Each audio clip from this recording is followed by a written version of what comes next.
Operation सिंदूर से ये स्पष्ट हो गया है कि भारत का युद्ध केवल पाकिस्तान के साथ नहीं है।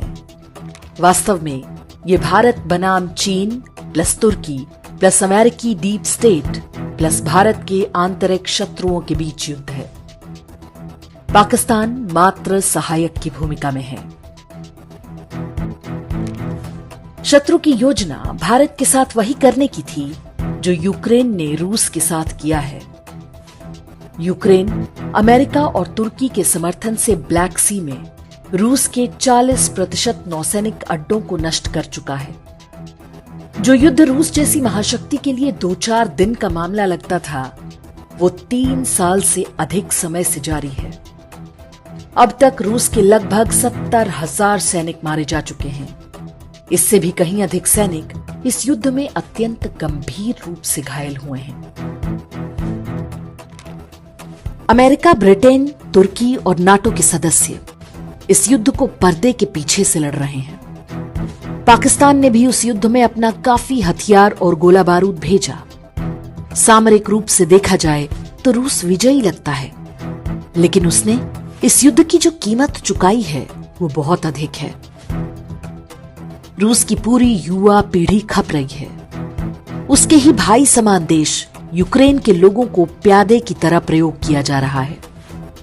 अब तक के अनुमानों के अनुसार यूक्रेन के भी 40,000 सैनिक मारे जा चुके हैं, जबकि घायलों की संख्या लाखों में है। ये रणनीति भारत के लिए भी थी। ऑपरेशन सिंदूर से 1 सप्ताह पहले हमने इसी विषय पर एक वीडियो बनाया था, जिसका शीर्षक था ताकि रूस की तरह फंस जाए भारत। बहुत सारे लोग इस बात से सहमत थे, जबकि बड़ी संख्या में लोगों ने इस दृष्टिकोण के लिए हमारी मंशा पर ही संदेह जताना आरंभ कर दिया। उस वीडियो का लिंक हमने डिस्क्रिप्शन और कमेंट में दे दिया है, आप चाहें तो उसे देख सकते हैं। ऑपरेशन सिंदूर के पहले 3-4 दिन की गतिविधियों ने हमारे उस वीडियो में कही गई बातों पर मुहर लगा दी है। एक शेर सैकड़ों जंगली कुत्तों को मार सकता है, लेकिन वो अंततः स्वयं भी घायल हो जाता है। चीन भारत को विकास से रोकना चाहता है। अमेरिकी डीप स्टेट का भी यही लक्ष्य है। इस शतरंज में पहले उन्होंने बांग्लादेश को मोहरे की तरह बढ़ाया। जब सफल नहीं हुए तो पाकिस्तान को आगे किया। महाभारत के युद्ध में कौरवों ने अर्जुन को त्रिगर्त नरेश के साथ उलझा दिया था।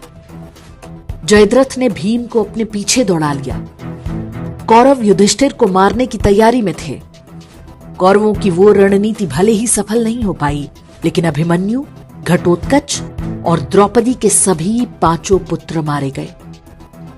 पांडवों द्वारा भावनाओं में बहकर की गई एक रणनीतिक भूल की कीमत उनकी अगली पीढ़ी ने चुकाई।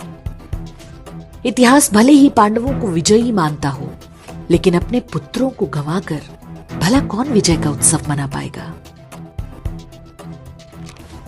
नरेंद्र मोदी के शासनकाल में भारतीय सेना ने जो कारनामे किए हैं, उनकी छाप भारतीय इतिहास में सदियों तक देखने को मिलेगी।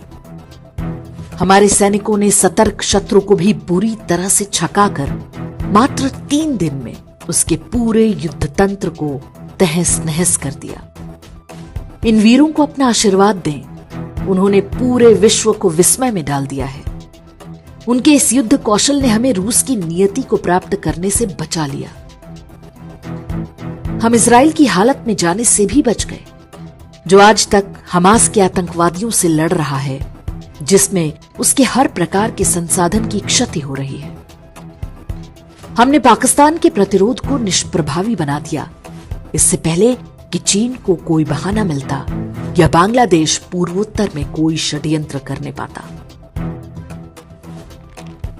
जब शत्रु मायावी होता है तो उसके साथ आप पारंपरिक युद्ध नहीं लड़ सकते। विश्व के मानचित्र से पाकिस्तान का समाप्त होना अवश्यंभावी है। एक राष्ट्र के रूप में यह हमारा सामूहिक लक्ष्य होना चाहिए। ये वो काम है जो युद्ध के अपारंपरिक तरीकों से संभव है। एक प्यादे के चक्कर में अपने हाथी घोड़ों को खोने की कोई आवश्यकता नहीं। भगवान कृष्ण अश्वत्थामा को एक बार में मार सकते थे, लेकिन उन्होंने केवल उसका मणि छीन लिया। पाकिस्तान को उस स्थिति में पहुंचाया जाना चाहिए। भारत को यदि रहना है तो पाकिस्तान को मरना ही होगा। बीते 70-80 वर्ष का अनुभव यही कहता है कि भारत और पाकिस्तान के बीच सह अस्तित्व जैसा कोई विकल्प नहीं। उसकी एक धीमी और दर्दनाक मौत होनी चाहिए। जिस मानसिकता ने पाकिस्तान रूपी शैतान को जन्म दिया, वो भारत में आज भी फल फूल रही है। वो एक अलग लड़ाई है जिसके बारे में भी कुछ न कुछ करना होगा। ऑपरेशन सिंदूर में अपने एयरबेस और अन्य सैनिक ठिकानों पर हुए नुकसानों को पाकिस्तान फिर से ठीक कर लेगा, लेकिन उन घावों को नहीं भर सकेगा जो उसके मन मस्तिष्क पर हुए हैं। वो पहले से अधिक असुरक्षित और डरा हुआ होगा। उसके घावों को सड़ते और रिश्ते हम अपने जीवन काल में ही देखेंगे। पाकिस्तान का अंत ही उसके प्रत्यक्ष और अप्रत्यक्ष सहयोगियों की हार होगी। न्यूज़ एशिया से मनीष शर्मा की रिपोर्ट।